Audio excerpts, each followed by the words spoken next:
जिथे जाए बहे मेरा सतगुर, सो थान सुहावा राम राजे। श्री हरकिशन ध्याइए जिस डिठे सब दुख जाए। तेग बहादुर सिमरिए घर नो निद आवे ध्याए। ਇਹੋ ਜਿਹੀਆਂ कई तुकां सुना सुना के सानू पुजारी हमेशा करता रहा है ट्रैप्ड।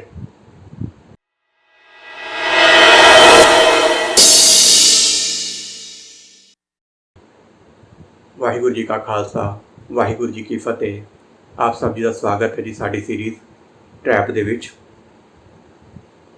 लॉकडाउन दे विच ढील देने तो बाद आपां देखिया गुरुद्वारे मंदिर खोल दिते गए ने, दुबारा आवागमन शुरू हो गया है गुरुद्वारे मंदिरों के विच।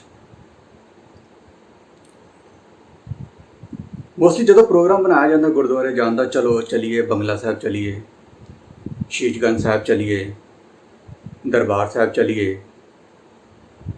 इधर उधर कई प्रोग्राम बनाए जाते हैं कि हाँ उत्थे जाना चाहिए, सानू बहुत टाइम हो गया नहीं गए आपां।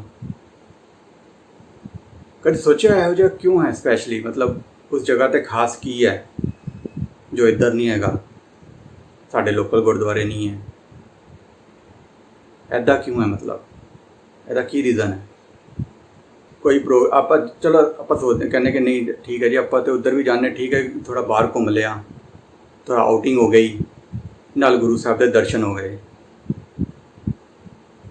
वैसे जनरली कहा जाता कि साढ़े कोई तीर्थ स्थान है नहीं, फिर भी जो है दरबार साहब में तीर्थ के हिसाब नाल प्रमोट किया जाता है। ठीक है, इस चीज़ थोड़ा आप समझने की कोशिश करते हैं की चीज़ हैगी एक्चुअल च है की चीज़। देखो सब तो पहला तो आप इस चीज़ समझिए कि जद्दा गुरबाणी दे विच कहा गया है तीरथ नावां जै तिस पावां विण भाणे के नाही करी। भी तीर्थां नूं कंडैम किया गया है, मना किया गया, तीर्थ कोई तीरथ नाम की कोई चीज़ इदा नहीं होंदी और किते भी जाया कोई सवर नहीं जाता। पर फिर भी आप जो इसी तरीके में आप उस चीज़ को यूज़ करते हैं, उस चीज़ उसी रस्ते पर चलते पे हैं। स्पैशली दरबार साहब जाना, स्पैशली बंगला साहब जाना, शीशगंज साहब जाना, मतलब किसी भी गुरुद्वारे स्पैशली जाना, मतलब उस तरीके ना लैके क्यों कभी सोचा इदा क्यों होंदा है। इसका कारण अगर आप विचारीए तो सामने आएगा कि सानू जो है उत्थे किसी ना किसी शक्ति दे नाल जोड़िया गया है। आप कहने नहीं ऐदा थोड़ी है, आप तो उत्थे गुरु ग्रंथ साहब है ने, उत्थे मत्था टेकन जाइदा है, साडे गुरुआं दा स्थान है, पर स्थान नाल सानू कभी जोड़िया ही नहीं गया अज तक। गुरु साहबान ने तो स्थानों तो तोड़िया ही है ना, अज तक जोड़िया थोड़ी है। वो कहते किसी स्थान का कोई महत्व नहीं होंदा, कोई इंपोर्टेंस नहीं होंदी। फिर आप कहते हर एक चीज़ में अलग अलग तरीके इंपोर्टेंस देने हैं, क्यों इंपोर्टेंस दी जाती है उत्थे जाके, क्यों क्योंकि यह साढ़े च शुरू तो ही पाया जाता है, प्रचारिया जाता है, जगह जगह तो मीडिया तो हर जगह के थ्रू यह प्रचारिया जाता है कि यह साढ़े जो है बहुत इंपोर्टेंट प्लेस देखो किस हिसाब से प्रचारिया जाता है कि इत्थे बहुत बंगला साहब की आप गल करिए तो इत्थे श्री हरकिशन साहब जी ने जो है सेवा की सी, चेचक के रोग दूर किए सीगे, उत्थे की किया जल छकाया जल दिता जाता है कि कहा जाता है कि रोगों का निवारण होंदा है। या दरबार साहब चले जाओ उत्थे कहा जाता है कि इत्थे रोगों का निवारण होंदा है सरोवर च नहा के। पर आप कभी सोचिया प्रॉपरली आराम नाल बैठ के कि ऐसा इस चीज़ों तो गुरु साहब मना करते आए हैं, फिर इदा आप इन्होंने चीज़ों ना किद्दां जुड़ गए वापिस। आप कह दें नहीं जी नहीं, आप तो गुरु ग्रंथ साहब नूं मत्था टेकीदा है, इन्होंने चीज़ों वास्ते थोड़ी जाइदा है। वो तो चलो दर्शन दे दीदारे कर आईदे गुरु दे, फिर लोकल गुरुद्वारे वो क्यों चीज़ क्यों नहीं है। कभी चेक करके देना, तो जो श्रद्धा भावना होंगी है लोकल गुरुद्वारे जाने अलग होंगी है, किसी इतिहासिक गुरुद्वारे वड्डे गुरुद्वारे जाने उत्थे अलग होंगी है।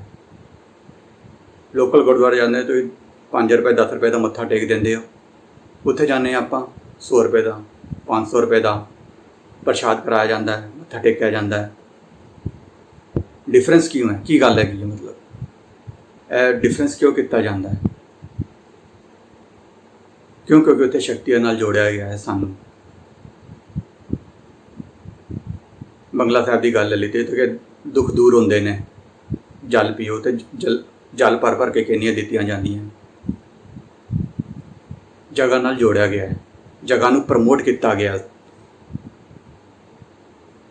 ਦਰਬਾਰ ਸਾਹਿਬ ਚਲੇ ਜਾਓ, ਉੱਥੇ ਕਿਹਾ ਜਾਂਦਾ, ਹਮੇਸ਼ਾ ਪ੍ਰਮੋਟ ਕੀਤਾ ਜਾਂਦਾ ਕਿ ਇੱਥੇ ਦੁੱਖਾਂ ਦਾ ਨਿਵਾਰਨ ਹੁੰਦਾ। ਆਮ ਤੁਸੀਂ ਸੋਚ ਸਕਦੇ, ਹਰ ਕੀਰਤਨ 'ਚ, ਹਰ ਕਥਾ 'ਚ ਸੁਣਾ ਰਹੇ ਹੁੰਦੇ ਦੁੱਖ ਦੂਰ ਹੁੰਦੇ, ਇੱਥੇ ਆਉਣ 'ਤੇ ਦੁੱਖ ਦੂਰ ਹੁੰਦੇ ਆ। ਫਿਰ ਤੇ ਸਾਨੂੰ ਗੁਰੂ ਸਾਹਿਬ ਗਲਤ ਸੀਗੇ ਸਾਡੇ, ਜਿਨ੍ਹਾਂ ਨੇ ਜੋ ਹੈ ਹਿੰਦੂਆਂ ਨੂੰ, ਮੁਸਲਮਾਨਾਂ ਨੂੰ ਉਸ ਚੀਜ਼ ਜਗ੍ਹਾ ਤੋਂ ਇੱਦਾਂ ਜਾਣ ਤੋਂ ਮਨਾ ਕੀਤਾ। ਹਿੰਦੂ ਪੂਜੇ ਦੋਹਰਾ, ਮੁਸਲਮਾਨ ਮਸੀਤ। ਉਹ ਕਹਿੰਦੇ ਹਿੰਦੂ ਜਦ ਦੋਹਰਾ ਜਗ੍ਹਾ ਨੂੰ ਜਦੋਂ ਪੂਜਿਆ ਜਾਂਦਾ, ਮੁਸਲਮਾਨ ਮਸੀਤ ਸਾਨੂੰ ਪੂਜਦੇ ਨੇ। ਨਾਮੇ ਸੇਵੇ ਸੋਈ ਜੋ ਦਰਗੇ ਨਾ ਮਸੀਤ। ਕਹਿੰਦੇ ਆਪਾਂ ਤਾਂ ਉਹਨੂੰ ਮੰਨਦੇ ਆ ਜੋ ਨਾ ਦਰਗਾਹ ਦੇ ਵਿੱਚ ਨਾ ਮਸੀਤ, ਉਹ ਹਰ ਜਗ੍ਹਾ ਓਮਨੀ ਪ੍ਰੈਜ਼ੈਂਟ ਹੈ। ਕਿ ਇਹ ਮਤਲਬ ਸੀਗਾ ਕਿ ਜੋ ਗੁਰਦੁਆਰੇ ਪ੍ਰੈਜ਼ੈਂਟ ਆਪਾਂ ਉਸ ਚੀਜ਼ ਨੂੰ ਮੰਨਣਾ ਹੈ। ਉੱਥੇ ਤਾਂ ਗੁਰੂ ਗ੍ਰੰਥ ਸਾਹਿਬ ਰੱਖ ਦਿੱਤਾ ਗਿਆ ਹੈ ਇਨਕਮ ਦੇ ਸੋਰਸ ਵਾਸਤੇ। ਉੱਥੇ ਕੀ ਗੁਰੂ ਗ੍ਰੰਥ ਸਾਹਿਬ ਦੇ ਸਾਹਮਣੇ ਸਿੱਖਿਆ ਕੋਈ ਦਿੱਤੀ ਜਾ ਰਹੀ ਹੈ? ਨਹੀਂ ਦਿੱਤੀ ਜਾ ਰਹੀ। ਉੱਥੇ ਸਿਰਫ ਇਹ ਬੋਲਿਆ ਜਾਂਦਾ ਕਿ ਹਾਂ ਇੱਥੇ ਲਗਾਤਾਰ ਕੀਰਤਨ ਚੱਲਦਾ ਹੈ, ਕੀਰਤਨ ਚੱਲਦਾ ਹੈ, ਕੀਰਤਨ ਚੱਲਦਾ ਹੈ। ਸਿਰਫ ਇਹ ਗੱਲ ਪ੍ਰਮੋਟ ਕੀਤੀ ਜਾਂਦੀ ਹੈ। ਤੁਸੀਂ ਅਖੰਡ ਪਾਠ ਸਾਹਿਬ ਕਰਾਓ, ਤੁਸੀਂ ਦੇਖੋ ਤਾਂ ਲੜੀਆਂ ਲੱਗੀਆਂ ਹੁੰਦੀਆਂ ਅਖੰਡ ਪਾਠ ਸਾਹਿਬ ਦੀਆਂ, ਛੋਟੇ ਪੋਰਸ਼ਨ ਬਣਾ ਕੇ ਗੁਰੂ ਗ੍ਰੰਥ ਸਾਹਿਬ ਰੱਖ ਕੇ ਅਖੰਡ ਪਾਠ ਬੁੱਕ ਕੀਤੇ ਜਾਂਦੇ ਹੈ ਹਜ਼ਾਰਾਂ ਲੱਖਾਂ ਦੇ। ਉਹਦੇ 'ਚ ਛੋਟਾ ਜਗ੍ਹਾ ਜੋ ਬੰਗਲਾ ਸਾਹਿਬ, ਉੱਥੇ ਰੇਟ ਘੱਟ ਹੋਣਗੇ। ਦਰਬਾਰ ਸਾਹਿਬ ਚਲੇ ਜਾਓ, ਉੱਥੇ ਰੇਟ ਜ਼ਿਆਦਾ ਹੈਗੇ। ਮਤਲਬ ਜਗ੍ਹਾ ਦਾ ਇੰਪੋਰਟੈਂਸ ਹੈ ਨਾ, ਕਿ ਇੱਕ ਜਗ੍ਹਾ 'ਤੇ ਰੇਟ ਘੱਟ ਹੈ, ਇੱਕ ਜਗ੍ਹਾ 'ਤੇ ਰੇਟ ਜ਼ਿਆਦਾ ਹੈ। ਕੋਈ ਕੀਰਤਨ ਪ੍ਰਚਾਰ ਕਰ ਰਿਹਾ ਹੈ, ਛੋਟੇ ਗੁਰਦੁਆਰੇ ਕਰੇਗਾ, ਉਹਨੂੰ ਪੈਸੇ ਘੱਟ ਮਿਲਦੇ ਹੈ। ਵੱਡੇ ਗੁਰਦੁਆਰੇ ਕਰ ਰਿਹਾ, ਪੈਸੇ ਜ਼ਿਆਦਾ ਮਿਲ ਰਹੇ। ਮਤਲਬ ਜਗ੍ਹਾ ਦੀ ਇੰਪੋਰਟੈਂਸ ਹੈ, ਕਿਉਂਕਿ ਇੱਥੇ ਲੋਕ ਜ਼ਿਆਦਾ ਕਰਾਊਡ ਇਕੱਠਾ ਹੁੰਦਾ ਹੈ। ਜਗ੍ਹਾ ਦੇ ਕਰਕੇ ਪ੍ਰਮੋਟ ਕੀਤਾ ਜਾਂਦਾ ਨਾ, ਜਗ੍ਹਾ ਨੂੰ ਪ੍ਰਮੋਟ ਕੀਤਾ ਜਾਂਦਾ ਜੇ ਕਰਾਊਡ ਜ਼ਿਆਦਾ ਇਕੱਠਾ ਹੁੰਦਾ ਹੈ, ਇਨਕਮ ਜ਼ਿਆਦਾ ਇਕੱਠੀ ਹੁੰਦੀ ਹੈ। ਮਤਲਬ ਚੀਜ਼ਾਂ ਸਮਝਣ ਦੀ ਜ਼ਰੂਰਤ ਹੈ। ਲੱਗਦਾ ਕਿ ਜਦੋਂ ਗਲਤ ਬੋਲਿਆ ਜਾ ਰਿਹਾ, ਲੇਕਿਨ ਇੱਕ ਗੁਰੂ ਸਾਹਿਬ ਦੀ ਥਿਊਰੀ ਨੂੰ ਨਾਲ ਲੈ ਕੇ ਅਗਰ ਚਲੀਏ ਤਾਂ ਇਹ ਇਸ ਤਰੀਕੇ ਨਾਲ ਪ੍ਰਮੋਟ ਕਿਉਂ ਕੀਤੀਆਂ ਗਈਆਂ ਚੀਜ਼ਾਂ? ਜਗ੍ਹਾਵਾਂ ਨੂੰ ਪ੍ਰਮੋਟ ਕੀਤਾ ਜਾ ਰਿਹਾ ਹੈ। ਜਿਸ ਚੀਜ਼ ਤੋਂ ਤੋੜਿਆ ਗਿਆ ਹੈ, ਵਾਪਿਸ ਉਸ ਚੀਜ਼ ਨਾਲ ਹੀ ਸਾਨੂੰ ਜੋੜ ਦਿੱਤਾ ਗਿਆ ਹੈ। ਇਹ ਬੜੇ ਧਿਆਨ ਨਾਲ ਸੋਚਣ ਦੀ ਗੱਲ ਹੈ, ਇਹ ਕੋਈ ਛੋਟੀ ਗੱਲ ਨਹੀਂ ਹੈਗੀ। ਆਪਾਂ ਜਨਰਲੀ ਸਿਰਫ ਆਰਾਮ ਨਾਲ ਲੈ ਲੈਂਦੇ ਹਾਂ ਇਸ ਚੀਜ਼ ਨੂੰ।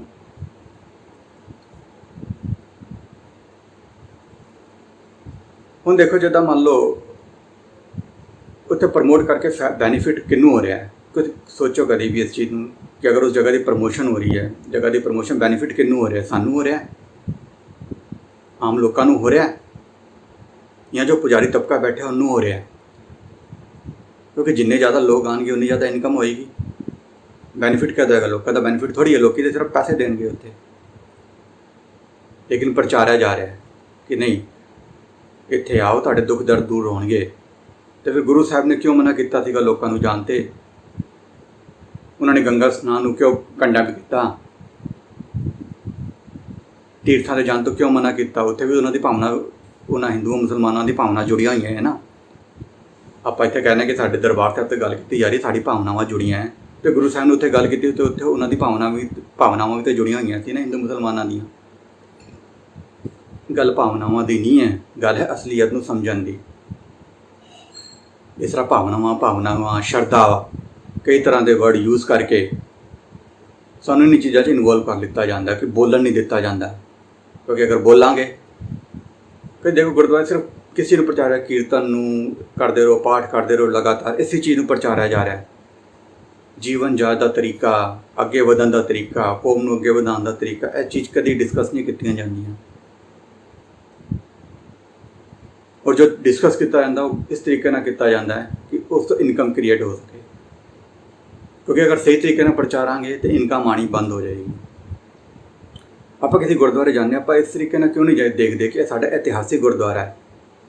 ਫੋਰ ਐਗਜ਼ਾਮਪਲ, ਆਪਾਂ ਜਾਂਦੇ ਹਾਂ ਬੰਗਲਾ ਸਾਹਿਬ ਚਲੇ ਗਏ, ਬੰਗਲਾ ਸਾਹਿਬ ਗਏ ਅਤੇ ਗੁਰੂ ਹਰਕ੍ਰਿਸ਼ਨ ਸਾਹਿਬ ਪਾਤਸ਼ਾਹ ਰੁਕੇ ਸੀਗੇ, ਸੇਵਾ ਕੀਤੀ ਸੀ ਉਹਨਾਂ ਨੇ ਚੇਚਕ ਦੇ ਰੋਗੀਆਂ ਦੀ।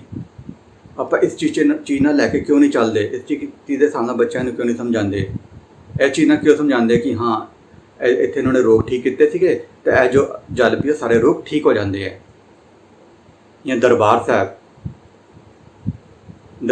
ਅੰਮ੍ਰਿਤਸਰ ਜਾਈਏ, ਉੱਥੇ ਵੀ ਪ੍ਰਚਾਰਿਆ ਜਾਂਦਾ ਹੈ। ਉੱਥੇ ਕਿਉਂ ਨਹੀਂ ਦੱਸਿਆ ਜਾਂਦਾ ਕਿ ਸਾਡਾ ਇਤਿਹਾਸਿਕ ਸਥਾਨ ਹੈ? ਕਿਉਂਕਿ ਇੱਥੇ ਗੁਰੂ ਅਰਜਨ ਪਾਤਸ਼ਾਹ ਰੁਕੇ ਸੀਗੇ, ਇੱਥੇ ਰਹੇ ਸੀਗੇ। ਇਸ ਤਰੀਕੇ ਨਾਲ ਕਿਉਂ ਨਹੀਂ ਸਮਝਾਇਆ ਜਾਂਦਾ? ਮਤਲਬ ਚੀਜ਼ ਨੂੰ ਉਹ ਸਿਰਫ ਸਰੋਵਰ ਨੂੰ ਲੈ ਕੇ, ਸਰੋਵਰ ਦੇ ਜਲ ਨੂੰ ਲੈ ਕੇ ਗੱਲਾਂ ਕੀਤੀਆਂ ਜਾਂਦੀਆਂ, ਕਈ ਹਵਾਲੇ ਦਿੱਤੇ ਜਾਂਦੇ, ਤੇ ਬਾਣੀ ਪੜ੍ਹੀ ਜਾਂਦੀ ਲਗਾਤਾਰ, ਤੇ ਜਲ ਜੋ ਹੈ ਸ਼ੁੱਧ ਹੋ ਜਾਂਦਾ ਹੈ। ਸਾਨੂੰ ਪਤਾ ਨਹੀਂ ਹੁੰਦਾ। ਅਗਰ ਇੱਦਾਂ ਹੀ ਹੁੰਦਾ ਤਾਂ ਫਿਰ ਉਹਨਾਂ ਦੇ ਤੀਰਥਾਂ 'ਤੇ ਵੀ ਤਾਂ, ਮੰਦਰਾਂ 'ਤੇ, ਮਸਜਿਦਾਂ 'ਤੇ ਲਗਾਤਾਰ ਚੱਲਦਾ ਹੈ ਨਾ ਸਭ ਕੁਝ। ਫਿਰ ਉਹ ਕਿਉਂ ਨਹੀਂ ਸ਼ੁੱਧ ਹੋ ਜਾਂਦੀਆਂ ਚੀਜ਼ਾਂ? ਉਹਨਾਂ ਨੂੰ ਕਿਉਂ ਮਨਾ ਕਰ ਦਿੱਤਾ ਗਿਆ? ਐ ਨਹੀਂ ਕਿ ਉਹਨਾਂ ਨੂੰ ਮਨਾ ਕਰ ਦਿੱਤਾ ਗਿਆ ਸਾਡਾ ਠੀਕ ਹੈ। ਜੋ ਚੀਜ਼ ਉੱਧਰ ਪੈਰੀਮੀਟਰ ਆਪਾਂ ਲਗਾ ਰਹੇ ਹੋ, ਪੈਰੀਮੀਟਰ ਇੱਧਰ ਵੀ ਲੱਗੇਗਾ ਸੇਮ। ਆਪਣੀ ਵਾਰੀ ਆਪਾਂ ਅੱਖਾਂ ਬੰਦ ਕਰ ਲੈਂਦੇ ਸ਼ਰਧਾ ਕਹਿ ਕੇ, ਭਾਵਨਾਵਾਂ ਕਹਿ ਕੇ। ਇਸ ਚੀਜ਼ ਨੂੰ ਡੀਪਲੀ ਸੋਚਣ ਦੀ ਜ਼ਰੂਰਤ ਹੈ, ਡੀਪਲੀ। ਇਹਨੂੰ ਹਲਕੇ 'ਚ ਨਾ ਲਈਏ, ਕਿਉਂਕਿ ਐਸੀ ਚੀਜ਼ਾਂ ਨਾਲ ਜਗ੍ਹਾ ਨੂੰ ਪ੍ਰਮੋਟ ਕਰਕੇ ਹੀ ਇਨਕਮ ਸੋਰਸ ਕੀਤੇ ਜਾਂਦੇ ਹੈ। ਇਸੇ ਤਰ੍ਹਾਂ ਹੇਮਕੁੰਟ ਸਾਹਿਬ ਬਣਾ ਦਿੱਤਾ ਗਿਆ। ਹਿੰਦੂਆਂ ਦੇ ਪਹਾੜੀਆਂ 'ਤੇ ਗੁਰਦੁਆਰੇ ਹੈਗੇ, ਮੰਦਿਰ ਹੈਗੇ ਸੀਗੇ ਅਲੱਗ ਅਲੱਗ ਵੱਡੇ ਵੱਡੇ, ਸਾਡਾ ਕੋਈ ਨਹੀਂ ਸੀਗਾ। ਹੇਮਕੁੰਟ ਸਾਹਿਬ ਖੜਾ ਕਰ ਦਿੱਤਾ ਗਿਆ, ਜਿਹਦਾ ਕੋਈ ਮਤਲਬ ਹੀ ਨਹੀਂ ਹੈ, ਜਿਹਦਾ ਕੋਈ, ਉਸ ਚੀਜ਼ ਬਾਰੇ ਵੀ ਆਪਾਂ ਗੱਲ ਕਰਾਂਗੇ ਡਿਟੇਲ ਦੇ ਵਿੱਚ। ਪਰ ਅੱਜ ਗੱਲ ਕਰ ਰਹੇ ਆਪਾਂ ਪ੍ਰਮੋਸ਼ਨ ਦੀ। ਜੋ ਜਗ੍ਹਾ ਨੂੰ ਪ੍ਰਮੋਟ ਕੀਤਾ ਜਾਂਦਾ ਹੈ, ਸਿਰਫ ਇਨਕਮ ਵਾਸਤੇ ਪ੍ਰਮੋਟ ਕੀਤਾ ਜਾਂਦਾ ਹੈ। ਗੁਰੂ ਸਾਹਿਬਾਂ ਨੇ ਕਿਹਾ ਸੀ ਕਿਸੇ ਵੀ ਰੋਗ ਨੂੰ ਜੋ ਹੈ ਤੁਸੀਂ ਦੂਰ ਕਰਨਾ, ਡੈਫੀਨੇਟਲੀ ਇੱਕ ਨਿਯਮ ਦੇ ਸਾਹਮਣੇ ਹੈ। ਚੀਜ਼ ਬਿਮਾਰੀ ਆਈ ਹੈ ਤਾਂ ਦਵਾਈ ਲੋਗੇ ਤਾਂ ਠੀਕ ਹੋਏਗਾ ਨਾ। ਨਹੀਂ ਹੈ ਤਾਂ ਬਿਮਾਰੀ, ਅੱਜ ਜਿੱਦਾਂ ਕਰੋਨਾ 'ਚ ਵੀ ਆਪਾਂ ਦੇਖ ਚੁੱਕੇ, ਨਹੀਂ ਹੋਇਆ ਨਾ। ਨਹੀਂ ਹੋ ਇੱਦਾਂ ਹੀ ਠੀਕ ਹੋਣਾ ਹੁੰਦਾ ਤਾਂ ਫਿਰ ਜਲ ਪੀ ਕੇ ਸਭ ਠੀਕ ਹੋ ਜਾਂਦੇ। ਉਹਨਾਂ ਪੁਜਾਰੀਆਂ ਨੂੰ ਵੀ ਪਤਾ ਨਹੀਂ ਹੁੰਦਾ ਇੱਦਾਂ, ਲੇਕਿਨ ਉਸ ਚੀਜ਼ ਨੂੰ ਪ੍ਰਮੋਟ ਕਰਦੇ ਹੈ, ਕਿਉਂਕਿ ਉਹ ਪ੍ਰਮੋਸ਼ਨ ਉਸ ਚੀਜ਼ ਦੀ ਹੋਏਗੀ ਤਾਂ ਲੋਕ ਜ਼ਿਆਦਾ ਆਉਣਗੇ, ਜ਼ਿਆਦਾ ਲੋਕ ਆਉਣਗੇ ਤਾਂ ਜ਼ਿਆਦਾ ਇਨਕਮ ਹੋਏਗੀ। ਸਿੰਪਲ ਫੰਡਾ ਹੈਗਾ, ਕੋਈ ਵੱਡੀ ਗੱਲ ਨਹੀਂ ਹੈਗੀ ਇਹਦੇ ਵਿੱਚ। ਪਰ ਇਹਨੂੰ ਇਸ ਤਰੀਕੇ ਨਾਲ ਇੰਨਾ ਗੁੰਝਲਦਾਰ ਬਣਾ ਦਿੱਤਾ ਗਿਆ ਕਿ ਆਪਾਂ ਇਸ ਚੀਜ਼ ਨੂੰ ਸੋਚਦੇ ਹੋਏ ਵੀ ਡਰਦੇ ਹਾਂ, ਕਿਉਂਕਿ ਆਪਾਂ ਆਪਣੇ ਨਾਲ ਹੀ ਫੇਅਰ ਨਹੀਂ ਕਰਦੇ। ਕਦੀ ਆਪਾਂ ਸੋਚਣ ਲੱਗੇ ਆਪਣੇ ਆਪ ਨਾਲ ਹੀ ਫੇਅਰ ਨਹੀਂ ਕਰਦੇ, ਆਪਾਂ ਉੱਥੇ ਚਲਾਕੀ ਕਰ ਜਾਂਦੇ ਹਾਂ, ਗੱਲ ਨੂੰ ਘੁਮਾ ਕੇ ਸੋਚਦੇ ਹਾਂ। ਅਗਰ ਇਹ ਗੱਲਾਂ ਆਪਾਂ ਡਿਸਕਸ ਕਰੀਏ ਆਪਸ ਦੇ ਵਿੱਚ ਤੇ ਕਈ ਨਵੀਂ ਗੱਲਾਂ ਨਿਕਲ ਕੇ, ਨਹੀਂ ਨਵੇਂ ਕੁਐਸਚਨ ਉੱਠ ਕੇ ਆਉਣਗੇ। ਅਗਰ ਇਮਾਨਦਾਰੀ ਨਾਲ ਕੁਐਸਚਨਾਂ ਦਾ ਜਵਾਬ ਦਿੱਤਾ ਜਾਏ ਤੇ ਬਹੁਤ ਕੁਝ ਸਾਹਮਣੇ ਆਏਗਾ। ਨਾਲ ਗੁਰੂ ਨਾਨਕ ਪਾਤਸ਼ਾਹ ਦੀ ਥਿਊਰੀ ਰੱਖੀ ਜਾਏ।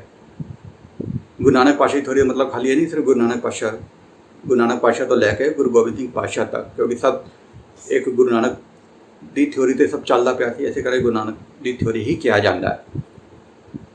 ਉਹਨੂੰ ਨਾਲ ਲੈ ਕੇ ਉਸ ਚੀਜ਼ ਨੂੰ ਸਮਝ ਕੇ ਅਗਰ ਆਪਾਂ ਉਸ ਚੀਜ਼ ਬਾਰੇ ਗੱਲ ਕਰੀਏ ਤਾਂ ਸਮਝ ਆਏਗੀ ਕਿ ਸਾਡੇ ਜੋ ਇਹ ਸਥਾਨ ਹੈ ਇਹ ਇਸ ਕਰਕੇ ਇੰਪੋਰਟੈਂਟ ਨਹੀਂ ਹੈ। ਇੱਥੇ ਸ਼ਕਤੀ ਕਦੇ ਵੀ ਦੇਖ ਲਓ, ਸੁਖਣ ਵਾਸਤੇ, ਦੁੱਖ ਦੂਰ ਕਰਨ ਵਾਸਤੇ, ਕੋਈ ਦਿੱਕਤ ਆ ਗਈ ਉੱਥੇ ਜਾ ਕੇ ਮੱਥਾ ਟੇਕਣ ਵਾਸਤੇ ਹੀ ਆਪਾਂ ਉਹਨਾਂ ਚੀਜ਼ਾਂ ਦਾ ਯੂਜ਼ ਕਰਦੇ ਹਾਂ। ਇਮਾਨਦਾਰੀ ਨਾਲ ਕਦੇ ਸੋਚ ਕੇ ਦੇਖਣਾ, ਜਾ ਕੇ ਉੱਥੇ ਮੰਗਣਾ, ਅਰਦਾਸਾਂ ਕਰਨੀਆਂ, ਇਹ ਸਿਰਫ ਇਸ ਚੀਜ਼ ਵਾਸਤੇ ਆਪਾਂ ਗੁਰਦੁਆਰੇ ਬਣਾਏ ਹੈ। ਵੱਡੇ ਗੁਰਦੁਆਰੇ ਵੱਡੀਆਂ ਮੰਗਾਂ ਵਾਸਤੇ। ਕਈ ਗੁਰਦੁਆਰੇ ਜੋ ਉਹ ਗੁਰਦੁਆਰਾ ਸੁਣਨ ਜਾਂਦਾ ਹੁੰਦਾ ਹੈ ਕਿ ਉੱਥੇ ਹਵਾਈ ਜਹਾਜ਼ ਚੜ੍ਹਾਏ ਜਾਂਦੇ, ਖਿਡੌਣੇ ਹਵਾਈ ਜਹਾਜ਼ ਦੇ, ਕਿ ਸਾਡਾ ਬਾਹਰ ਦਾ ਵੀਜ਼ਾ ਲੱਗ ਜਾਏ। ਕਿਸੇ ਚੀਜ਼ਾਂ ਵਾਸਤੇ ਗੁਰਦੁਆਰੇ ਨੇ, ਇਸੇ ਕੰਮ ਪ੍ਰਮੋਸ਼ਨ ਵਾਸਤੇ ਗੁਰਦੁਆਰੇ ਰੱਖੇ ਗਏ ਨੇ। ਕਦੇ ਸੋਚ ਕੇ ਦੇਖੀਏ ਆਪਾਂ ਕਿ ਇਹ ਗੁਰਦੁਆਰਿਆਂ ਦਾ ਆਪਾਂ ਕਿ ਸਹੀ ਤਰੀਕੇ ਨਾਲ, ਕਿੰਨਾ ਅੱਛੇ ਤਰੀਕੇ ਨਾਲ ਯੂਜ਼ ਕਰ ਸਕਦੇ ਸੀਗੇ, ਜੋ ਸਿਰਫ ਇੱਕ ਪੂਜਾ ਦਾ ਸਥਾਨ ਬਣਾ ਕੇ ਰੱਖ ਦਿੱਤਾ। ਬਾਣੀ ਪੜ੍ਹਨ ਨਾਲ ਸਾਰਾ ਜਲ ਸ਼ੁੱਧ ਹੋ ਜਾਂਦਾ ਹੈ। ਤੇ ਫਿਰ ਉੱਥੇ ਤੁਸੀਂ ਦਰਬਾਰ ਸਾਹਿਬ ਦੇ ਵਿੱਚ ਵੀ ਫਿਲਟਰ ਕਿਉਂ ਲਗਾਏ ਹੋਏ ਆ ਨੀਚੇ ਸਰੋਵਰ ਦੇ ਵਿੱਚ? ਫਿਰ ਫਿਲਟਰ ਲਗਾਉਣ ਦੀ ਜ਼ਰੂਰਤ ਨਹੀਂ ਹੈ ਨਾ। ਫਿਰ ਪਾਣੀ ਆਪਣੇ ਆਪ ਸਾਫ਼ ਹੋ ਜਾਣਾ ਚਾਹੀਦਾ ਸੀਗਾ, ਆਪਣੇ ਆਪ ਸ਼ੁੱਧ ਹੋ ਜਾਣਾ ਚਾਹੀਦਾ ਸੀਗਾ। ਉੱਥੇ ਸਭ ਲੋਕ ਨਹਾਉਂਦੇ ਹੈ, ਬਿਮਾਰ ਵੀ, ਅੱਛੇ ਵੀ, ਹਰ ਤਰ੍ਹਾਂ ਦੇ ਲੋਕ ਵਿੱਚ ਪਾਣੀ 'ਚ ਨਹਾ ਰਹੇ ਹੁੰਦੇ। ਉਹ ਪਾਣੀ ਚੋਲਾ ਭਰ ਕੇ ਆਪਾਂ ਪੀ ਲੈਂਦੇ ਹਾਂ। ਕੀ ਇਹ ਪ੍ਰਮੋਸ਼ਨ ਸੀ ਗੁਰੂ ਨਾਨਕ ਪਾਤਸ਼ਾਹ ਦੀ? ਕਿ ਇਸ ਤਰੀਕੇ ਨਾਲ ਸਮਝਣ ਦੀ ਗੱਲ ਕੀਤੀ ਗਈ ਸੀ? ਉਹ ਵਾਹਿਗੁਰੂ ਨੂੰ, ਉਸ ਰੱਬ ਨੂੰ ਸਮਝਣ ਦੀ ਗੱਲ ਇਹ ਹੈਗੀ ਹੈ। ਗੁਰਦੁਆਰੇ ਜਾਓ, ਮੰਨਤ ਮੰਗੋ, ਸੁਖਨਾ ਸੁੱਖੋ, ਪੂਰੇ ਹੋ ਜਾਏ ਤਾਂ ਅਖੰਡ ਪਾਠ ਕਰਾ ਲਓ, ਬੁਕਿੰਗ ਕਰਾ ਲਓ, ਘਰ ਕਰਾ ਲਓ, ਕਿਤੇ ਵੀ ਕਰਾ ਲਓ। ਉੱਥੇ ਕਿਤੇ ਪਾਠ ਦੀ ਇੰਪੋਰਟੈਂਸ ਜ਼ਿਆਦਾ, ਇੱਥੇ ਕਿਤੇ ਪਾਠ ਦੀ ਇੰਪੋਰਟੈਂਸ ਘੱਟ ਹੈ, ਘਰ ਕਿਤੇ ਆਪਣੇ ਆਪ ਕਿਤੇ ਦੀ ਇੰਪੋਰਟੈਂਸ ਘੱਟ ਹੈ। ਕਿਉਂ? ਇਹ ਥਿਊਰੀ ਹੈ। ਕਿਉਂ ਨਹੀਂ ਸੱਚ ਦੱਸਿਆ ਜਾਂਦਾ ਲੋਕਾਂ ਨੂੰ ਕਿ ਇੱਥੇ ਆਉਣ ਦਾ ਕੋਈ ਬੈਨੀਫਿਟ ਨਹੀਂ ਹੈ, ਇੱਥੇ ਆਉਣਾ ਹੈ ਤਾਂ ਤੁਸੀਂ ਇਤਿਹਾਸਿਕ ਜਗ੍ਹਾ ਸੋਚ ਕੇ ਆਓ ਕਿ ਇਹ ਇਤਿਹਾਸਿਕ ਜਗ੍ਹਾ ਹੈ ਸਾਡੇ ਗੁਰੂ ਪਾਤਸ਼ਾਹ ਦੀ। ਇਹ ਨਹੀਂ ਕਿ ਇੱਥੇ ਆਉਣ ਨਾਲ ਤੁਹਾਡੇ ਕੰਮ ਸਵਰ ਜਾਣਗੇ। ਇੱਥੇ ਦਾ ਹੁਕਮਨਾਮਾ ਪੜ੍ਹ ਕੇ ਤੁਹਾਡੀ ਅੱਜ ਦਾ ਦਿਨ ਸਵਰ ਜਾਏਗਾ, ਇੱਦਾਂ ਨਹੀਂ ਹੈ। ਤੁਹਾਡਾ ਦਿਨ ਸਵਰੇਗਾ ਤੁਹਾਡੇ ਕੰਮ ਕਰਨ ਦੇ ਹਿਸਾਬ ਨਾਲ।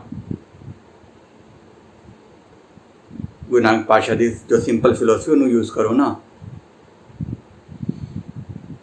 ਕੰਮ ਸਹੀ ਕਰੋ, ਇਮਾਨਦਾਰ ਰਹੋ ਹਰ ਜਗ੍ਹਾ 'ਤੇ। ਇਹ ਥਿਊਰੀ ਯੂਜ਼ ਕਰੋ ਨਾ। ਆਪਾਂ ਤਾਂ ਕਰਨਾ ਨਹੀਂ ਉਸ ਚੀਜ਼ ਨੂੰ। ਜਿੱਥੇ ਰਿਸ਼ਵਤ ਦੇਣ ਦੀ ਲੋੜ ਆਪਾਂ ਰਿਸ਼ਵਤ ਵੀ ਦੇ ਦੇਣੀ ਹੈ। ਮੁਸ਼ਕਿਲ ਹੈ ਨਾ ਰਸਤਾ, ਇਸ ਤਰੀਕੇ ਨਾਲ ਮੁਸ਼ਕਿਲ ਬੋਲਿਆ ਗਿਆ ਸੀਗਾ ਕਿ ਗੁਰਬਾਣੀ ਦਾ ਰਸਤਾ ਇਸ ਤਰੀਕੇ ਨਾਲ ਮੁਸ਼ਕਿਲ ਹੈ। ਨਹੀਂ ਕਿ ਪਾਠ ਕਰਨ ਦਾ ਬਹਾਨਾ ਬਣਾ ਕੇ ਤਾਂ ਹਰ ਕੋਈ ਵਿਹਲਾ ਬੈਠ ਕੇ ਤਾਂ ਕੁਛ ਵੀ ਕਰ ਲੈਂਦਾ। ਸਵੇਰੇ ਉੱਠ ਕੇ 2:30 ਵਜੇ ਦਾ ਅਲਾਰਮ ਲਗਾ ਕੇ ਪਾਠ ਕਰ ਲਓ, ਬਾਅਦ 'ਚ ਸੋ ਜਾਓ, ਆਰਾਮ ਕਰ ਲਓ। ਅੰਮ੍ਰਿਤ ਵੇਲਾ ਇਹ ਅੰਮ੍ਰਿਤ ਵੇਲਾ ਨਹੀਂ ਹੈਗਾ ਨਾ। ਉਹ ਖੈਰ ਅਲੱਗ ਟੌਪਿਕ ਨੇ, ਉਹਨਾਂ 'ਤੇ ਗੱਲਬਾਤ ਚੱਲਦੀ ਰਹੇਗੀ। ਪਰ ਗੱਲ ਹੈ ਪ੍ਰਮੋਸ਼ਨ ਦੀ, ਜੋ ਜਗ੍ਹਾ ਨੂੰ ਪ੍ਰਮੋਟ ਕੀਤਾ ਜਾਂਦਾ ਹੈ।